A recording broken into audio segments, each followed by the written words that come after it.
Le livre de Osée, chapitre 13.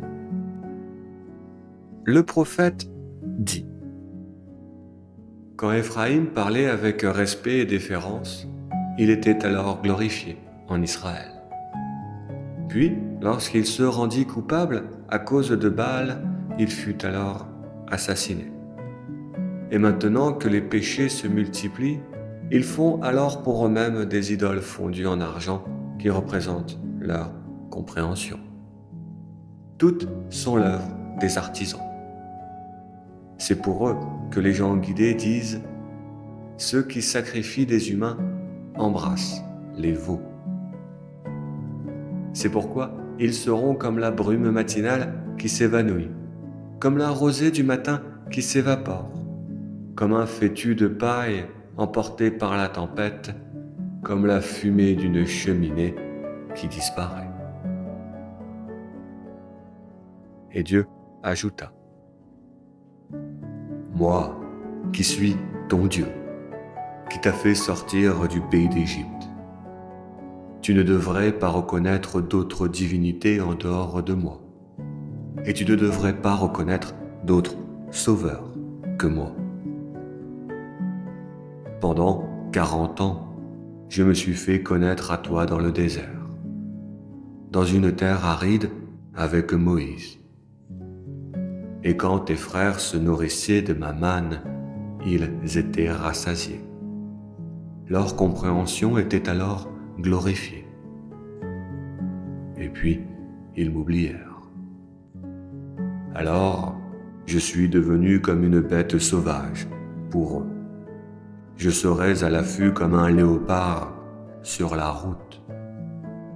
J'irai à leur rencontre comme une ours protégeant ses petits. Je déchirerai leur cage thoracique et je les dévorerai sur place comme une lionne. À ma suite, les bêtes des champs les dépéceront. Ce qui fait ta ruine, Israël, c'est que tu as été contre moi, contre cela qui est ton secours. Où est donc ton roi illégitime, Israël? Qu'il te sauve donc des villes. Où sont donc tes juges auxquels tu disais: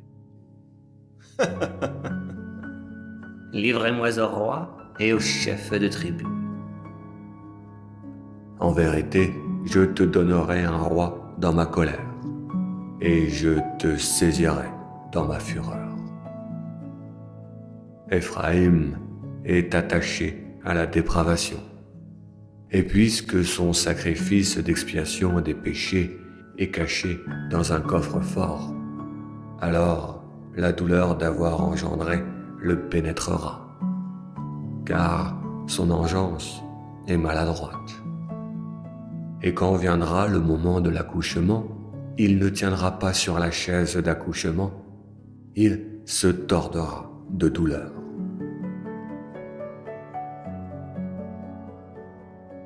Malgré cela, je rachèterai les justes de la main du séjour des morts, le Shéol. Je les délivrerai de la mort. Alors, idole de la mort, dis-nous où seront tes commandements. Et toi, Shéol, où sera ta destruction? Le deuil des injustes et des idoles est caché à mes yeux. Alors le prophète conclut: Bien qu'Éphraïm soit parmi ses frères fructueux, le souffle de Dieu viendra de l'Est. La tempête s'élèvera dans le désert, le vent tarira sa source, il asséchera ses fontaines. Il pillera le trésor, il pillera tout objet précieux.